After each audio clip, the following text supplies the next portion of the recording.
bem nutrido deste YouTube. E o assunto de hoje, dando continuidade às consequências do consumo excessivo de açúcar, é aquela doença mais esperada, né? A diabetes. Diabetes rende muito assunto e eu vou fazer esse vídeo em duas partes. Sim, porque vocês não vão conseguir me assistir aqui por horas, né? E vocês já sabem que eu gosto de falar. Então, logo após a vinheta, vamos começar parte 1, diabetes.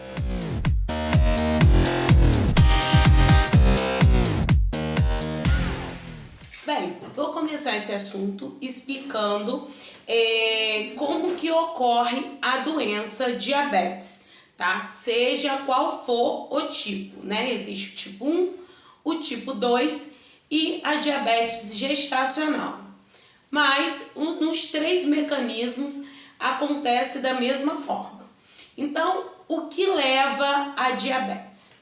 Quando a gente consome carboidrato, seja carboidrato simples ou complexo, né, que são aqueles carboidratos com fibras, eles viram açúcar na nossa corrente sanguínea. Porém, para esse açúcar entrar na célula e gerar, então, energia para o nosso corpo, né, ele ser absorvido, ter suas funções de fato, eu preciso da insulina, que é um hormônio produzido pelo pâncreas, tá? O pâncreas é um órgão do nosso corpo que produz esse hormônio. E essa produção ocorre logo assim que a gente consome o carboidrato. Porque é como se fosse, como se ele abrisse as portas das células, tá? Ele que ajuda o açúcar, né, a glicose, entrar na célula. E aí o que acontece no caso da diabetes? Ocorre que o pâncreas produz mais insulina do que o nosso corpo está consumindo de açúcar, tá? Ou a gente consome mais açúcar e o pâncreas não consegue produzir toda essa insulina para secretar esse açúcar. Então, em todos os tipos de diabetes, a conta nunca fecha. Eu vou ter sempre mais insulina e menos açúcar. Ou eu vou ter mais açúcar e não produzir insulina. Entendido essa parte? Então, vamos lá aos tipos para vocês entenderem como que é o mecanismo. Então, o que acontece na diabetes?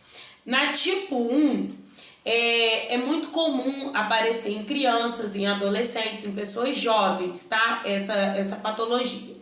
E aí, nesse tipo, o pâncreas, ele produz muito mais insulina do que a gente consome de açúcar. E isso é decorrente de doença autoimune, né? Muitas vezes são problemas genéticos. Eu tinha casos já na família, né? Ou tem casos na família de doenças autoimunes, que às vezes pode não ser a diabetes tipo 1, mas um outro tipo de doença. E aí a gente fica mais propenso a adquirir essa doença, tá? E aí o que acontece nas doenças autoimunes? O nosso corpo, ele começa a aumentar os mecanismos de defesa. Ele não reconhece processos naturais que deveriam acontecer. Ele começa a ver aquilo como um agressor e aí aumenta todas as defesas. E com isso, a gente adquire essas doenças autoimunes, tá? Isso acontece na diabetes tipo 1. Então, o meu pâncreas, ele começa a produzir muita insulina porque ele não reconhece a glicose. E com isso, a falência do pâncreas, ele para de produzir insulina, tá? Por isso, a pessoa com diabetes tipo 1, ela é insulino-dependente. Para ela conseguir absorver a glicose que ela consome, ela tem que fazer uso de uma insulina artificial, né? Que é injetável, para você conseguir absorver essa glicose, ela chegar à célula e conseguir gerar energia, tá bom? Na tipo 2, o que ocorre? O meu pâncreas produz insulina, porém ele produz menos insulina do que eu tenho de açúcar. E aí essa doença tipo 2, muitas vezes ela é decorrente de má alimentação. Ela vem proveniente de problemas ambientais, né? De problemas exógenos. E aí geralmente ocorre quando a pessoa já tem um sobrepeso, ela adquire uma síndrome metabólica. Ela, além do sobrepeso, ela tem uma hipertensão também, uma dislipidemia, 2 ou mais doenças. Ela inicialmente começa com uma resistência insulínica. Quando você vai dosar ali, vai fazer o exame de sangue, faz a glicose. A glicose de jejum está normal, mas eu não posso usar como parâmetro só essa taxa. Eu tenho que ver também como que está a insulina. Porque muitas das vezes é quando o médico fala assim, você está pré-diabético. O que é pré-diabético? O meu exame está mostrando ali que eu tenho que ter um alerta. A insulina ela está maior do que eu estou absorvendo de glicose. E aí, com o tempo, essa diabetes tipo 2 pode levar a uma diabetes tipo 1 também. O meu pâncreas pode parar totalmente e eu ter que fazer o uso da insulina, tá? Então, assim, cuidado, porque muitas das vezes a diabetes tipo 2, ela é assintomática. Até você ter os sintomas, né, muitas vezes você já está diabético aí há tempos e com a glicose bem elevada na corrente sanguínea. Então, esse tipo 2 é proveniente da má alimentação. Quando eu consumo muito carboidrato ou muito açúcar mesmo livre e não gasto de acordo com o que eu estou consumindo. Então, meu pâncreas, ele fica trabalhando direto produzindo insulina. E aí, vou dar um exemplo aqui muito comum das pessoas que têm um vício por doce. Né? Muita gente me questiona, me pergunta isso no consultório. Tainá, por que eu tenho essa necessidade de comer doce direto? Vamos lá. Você consome doce, um chocolate, tipo uma bala. E aí é um carboidrato simples. Você vai absorver rápido. E aí é uma carga muito grande de açúcar. O seu pâncreas vai ter que produzir uma quantidade de insulina além do que deveria para conseguir secretar aquele açúcar. Só que foi uma balinha. E ele produziu bastante insulina, eu consegui absorver. Só que o meu nível de insulina vai ficar elevado. E a glicose já entrou para a célula. E a insulina está elevada. Com a insulina elevada, o que eu sinto? Vontade de comer doce novamente. E aí eu como doce novamente. Só que eu já tenho uma insulina ali livre na minha corrente sanguínea. Só que o meu pâncreas é ativado novamente, produz insulina novamente. E aí eu entro nesse ciclo vicioso, tá? O que acontece muitas vezes na hipoglicemia, mas eu vou explicar isso num vídeo mais adiante, tá? Quando eu acabar o parte 2 de diabetes, eu vou falar da hipoglicemia, porque ao contrário do que se pensa, a hipoglicemia a gente não trata consumindo açúcar, tá? São hábitos ali que a gente tem que ter mudança de rotina. Então, o que acontece na hipoglicemia? Eu consumo açúcar, a insulina fica elevada, eu absorvo rápido aquele açúcar, só que a insulina está alta e eu preciso o quê? Açúcar novamente. Já absorvi aquela energia. Então, para eu evitar a hipoglicemia, eu tenho que me manter alimentado. Para tratar essa compulsão, esse vício por açúcar, consumir carboidratos mais complexos, porque eu vou absorvendo de forma lenta e vou produzindo insulina gradualmente, conforme eu estou gastando. E nesse primeiro momento é retirar mesmo o açúcar. Engana o seu paladar, né? Então é interessante a gente trocar o açúcar pelo adoçante, porque eu vou enganar o meu paladar, né? Ou consumir fruta, né, que é docinha, tem um sabor adocicado, mas ela vai ter uma fibra que vai fazer eu absorver isso de uma forma um pouco mais gradual. E aí eu não vou me estender nesse vídeo, porque eu já gravei vídeo falando sobre açúcar e sobre adoçante, tá? Então volta lá no vídeo quem não assistiu. E aí o tipo 2 é isso, tá? Quando acontece os sintomas, muitas vezes são sensação de boca seca, né? No caso da tipo 1, perda de peso elevada em pouco tempo, sem mudança de estilo de vida. Às vezes você fica oscilando hiperglicemia e hipoglicemia, tá? Acontece desmaios. E na tipo 2 também isso pode acontecer, esses sintomas. Só que, como eu falei, é de uma forma um pouco mais lenta, tá? E a perda de peso muitas vezes não vem. Pelo contrário, ela é acompanhada de um sobrepeso, tá? Na verdade, até esse excesso de peso que leva muitas vezes a diabetes tipo 2. E na diabetes gestacional, o mecanismo é o mesmo, a insulina fica elevada e aí a glicose não consegue chegar na corrente sanguínea, eu preciso do meu pâncreas produzindo insulina. Só que eu estou grávida, não tinha diabetes.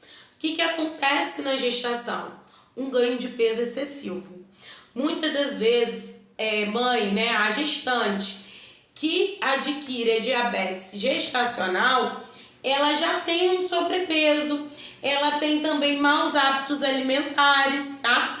Só que na diabetes gestacional, se eu mudo os meus hábitos alimentares durante a gestação e consigo controlar esse meu ganho de peso, depois que o bebê nasce, eu consigo voltar a ter uma vida saudável e normal. Eu não fico mais com a diabetes. Mas há casos em que aquela gestante, mesmo depois que o bebê nasce, ela adquire a diabetes. Então, o que vai definir isso, se eu vou ficar com a diabetes ou não, vai ser os meus hábitos alimentares durante a gestação, tá bom? Então, você tem que controlar essa alimentação, se alimentar de 3 em 3 horas, comer para não ficar cheio, comer sempre para ficar satisfeito. O que é isso? Eu preencho a minha capacidade gástrica com 75%. Eu tenho uma capacidade de 100%. Se eu chego no 100%, eu fico cheia. Se eu preencho 75%, é quando eu estou alimentada e tenho vontade de comer mais, sabe? Quando você come e... eu comeria mais. Só que aquele a mais que você comer, você vai ficar cheio, tá bom? Então se alimentar de 3 em 3 horas, todas as refeições combinar carboidrato, proteína, gordura insaturada, tá? Gordura boa. Por que gordura, Tainá? Gordura engorda. Não, gente, porque o meu corpo, o nosso corpo, precisa de gordura para produção hormonal, tá? Já falei isso no vídeo de colesterol, já falei isso no vídeo de esteatose hepática e no vídeo de triglicerídeo. Precisamos de gordura, o nosso corpo produz gordura, só que eu preciso de gorduras boas, gorduras insaturadas, tá? Principalmente ricas em ômega 3. Para quê? Para que eu tenha uma proteção cardiovascular, tá bom? Então, todas as refeições eu vou combinar esses 3 macronutrientes e não esquecer da fibra, porque a fibra é reguladora, né? E das vitaminas e minerais, tá bom? Então, café da manhã, almoço, lanche, jantar. No mínimo 4 refeições ao dia. E se manter alimentado ao longo do dia, de 3 em 3, de 4 em 4 horas, tá? Jejum noturno. Se você é uma pessoa de vida diurna, o que é uma pessoa de vida diurna? Acorda de manhã, né, 7, 8 da manhã, trabalha, estuda, se movimenta ao longo do dia e vai dormir à noite. Há aquelas pessoas que trabalham durante a noite, então ela precisa se manter acordada durante a noite e durante o dia que ela fica acordada. Então, a rotina alimentar dela vai mudar, né? Se eu tô dormindo, eu não tenho que comer. E se eu tô acordado, eu vou me manter alimentado, tá bom? Respeita sempre fome e saiba sempre a diferença. O que é fome e o que é vontade de comer, tá? Não esqueça, mastigar. Mastigar muito, porque a mastigação, ela traz a saciedade. E se manter hidratado. Através da água que eu consigo eliminar as toxinas que estão no meu organismo. e açúcar também, tá? Eu absorvo açúcar, ele gera energia para o meu corpo, que é excedente armazenado no fígado em formas de gordura, porém, através de água, eu consigo excretar esse excesso. Então, água, bastante água, 35 ml por quilo de peso. E beba água sempre antes das refeições, porque ela já vai preparar você para a digestão, ela vai fazer uma limpeza no seu corpo e ela vai mandar mensagem para o seu cérebro de que você está satisfeito, porque o seu estômago vai estar um pouco mais preenchido. E aí, depois você come, tá? Então, siga essas dicas e me acompanhe. Próximo vídeo eu vou falar do que comer passo a passo, como tratar diabetes, tipos de medicamentos, como combinar com a alimentação. E alguém já ouviu falar em contagem de carboidrato? Sim, o diabético, principalmente o tipo 1, ele pode tomar sorvete, ele pode comer pizza, ele pode comer hambúrguer, claro que de uma forma orientada, e aí que entra a contagem de carboidrato. Mas eu vou deixar esse assunto para o próximo vídeo. Um beijo, se você não é inscrito, se inscreva no canal, tá? Se você quer saber o próximo assunto, ativa lá o sininho, porque vai chegar a notificação para você. Tem vídeo novo no canal e aí você já assiste, tá? Curta, compartilha, comente, esse espaço é para você. Até breve!